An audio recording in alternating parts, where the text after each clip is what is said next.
On June 19, 1863, Major General Gordon Granger, the commander of the Union Army's 13th Corps, was in command of about 2,000 soldiers dispatched to Texas to defeat the last surviving regiment of the Army of the Confederate States, or a little over 1,000 mounted riflemen who were comprised of members of the Cherokee, Creek, Seminole, and Osage nations, amongst what were essentially radicalized factions of the former civilized Indian nations, a people with whom, even before the Indian Removal Act of 1830, the Union had been in what might fairly be described as contentious relations, if not low-level conflict and hostilities, interrupted by a station identification break in a war to restore the Union, after several slave-holding states had moved to secede from the Union. And on June 19, 1863, Major General Granger did not read aloud the Emancipation Proclamation, as many may think, but did publish a military order, General Order Number 3, which was read aloud at several locations throughout Galveston, Texas, which stated, "The people of Texas are informed that, in accordance with a proclamation from the Executive of the United States, all slaves are free. This involves an absolute equality of personal rights and rights of property between former masters and slaves, and the connection heretofore existing between them becomes that between employer and hired labor. The freedmen are advised to remain quietly at their present homes and work for wages. They are informed that they will not be allowed to collect at military posts, and that they will not be supported in idleness either there or elsewhere." Hello, my name is Major Mike Webb, and I am running for Arlington Public School Board. But I am also a retired Army officer who is not only in his third generation removed from slavery by emancipation, but also a third generation Army officer who just happened to have graduated from a college in the Shenandoah Valley that is often called General Lee's College, next door to Virginia Military Institute, VMI, where Ralph Northam attended, and where the former commanding general of the Army of Northern Virginia and former executor for the plantation at Arlington House spent his last years as a college president. And so, for the next few minutes, let's just examine the celebration of a day in history as distinguishable from similarly situated others. Because as most may acknowledge, on any given day, just about anything might happen, including births and deaths of famous people, discoveries and inventions, victories or defeats, in battle or just about anything on any given day. Governor Northam, therefore, encouraged all Virginians to think about the significance of this day in history. And he claimed that it was significant in 1865 because it marked the end of human bondage for African Americans in the United States. But did it?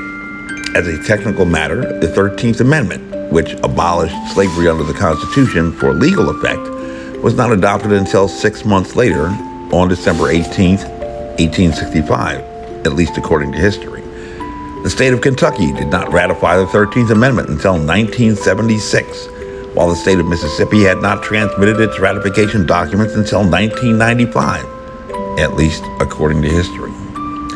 Even the National Park Service concedes that the Congress lacked the will to abolish slavery, and that President Abraham Lincoln had utilized his war powers, emboldened after the victory at the Battle of Sharpsburg or Antietam, to issue the Emancipation Proclamation, but only to compel the states in rebellion, a military order that excluded from emancipation those border states that had fought with the Union and had not seceded, and that had no legal effect against the state that had seceded without a military victory, which would not be achieved in Texas until 4 days after June 19, 1865.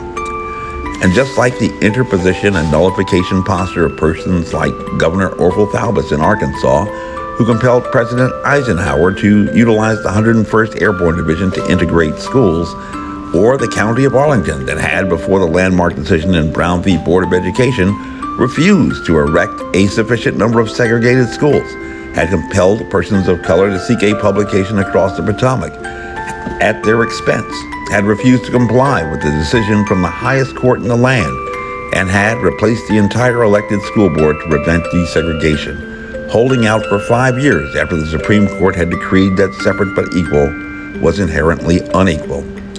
And even in the Garden State of New Jersey, involuntary servitude and slavery of African Americans persisted until 1866, 1 year after Juneteenth.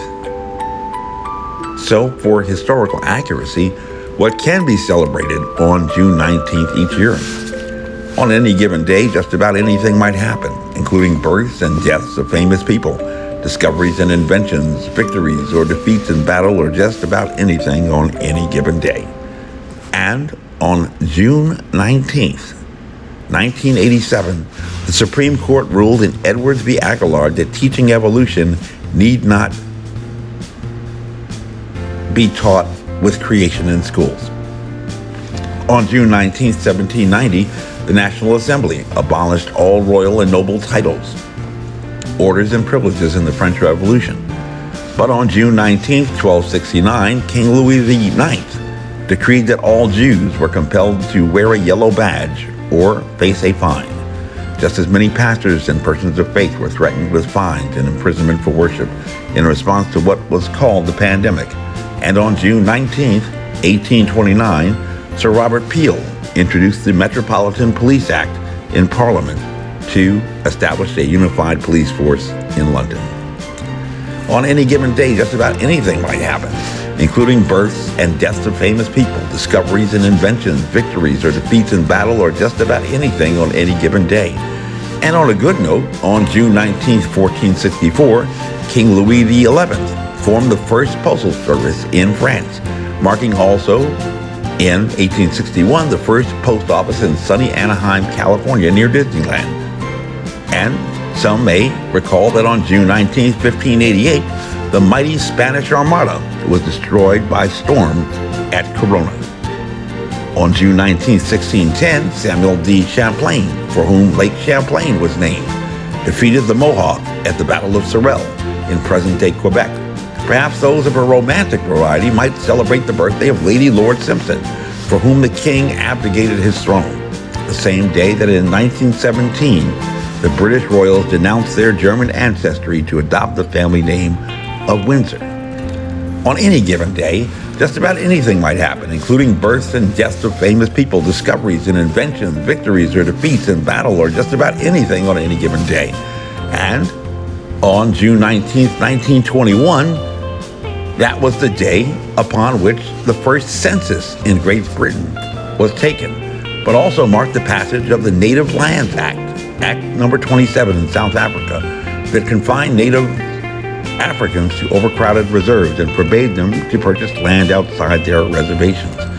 On June 19, 1943, the race riots began in Beaumont, Texas. On June 19, 1603, Murga Bien was arrested in what would become the Folga witch trials, where 250 persons accused of being witches were burned at the stake. But on June 19, 1961, the Supreme Court decided in Torcaso v. Watkins that Maryland office holders were not required to profess a belief in God to hold office.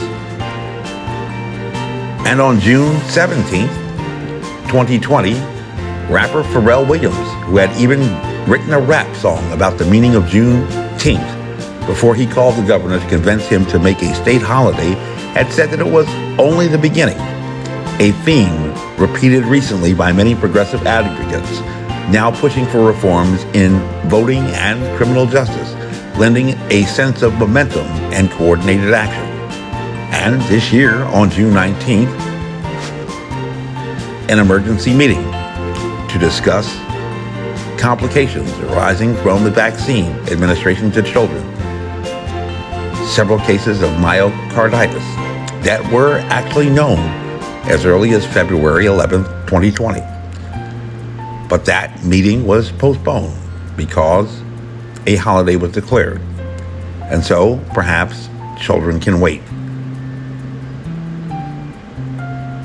So with all of the other events that also happened to have occurred on June 19th, why is there so much revived interest now in the executions of Ethel and Julius Rosenberg, who were accused of espionage and who described themselves as socialists? socialists, who have a tendency to engage in agitation, utilizing agent provocateurs and others to push for their agenda. This briefing is unclassified, as you heard. My name is Major Mike Webb, and by God, I am running for Arlington Public School Board. Let's keep Mike Webb away from our schools. Honest. Carry on.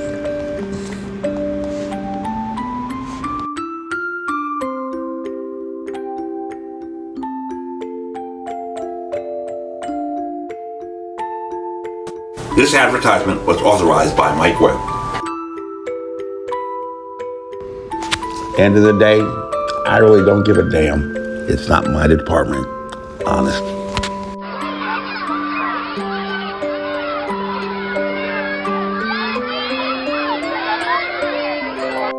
And y'all come back now. Here. Honest.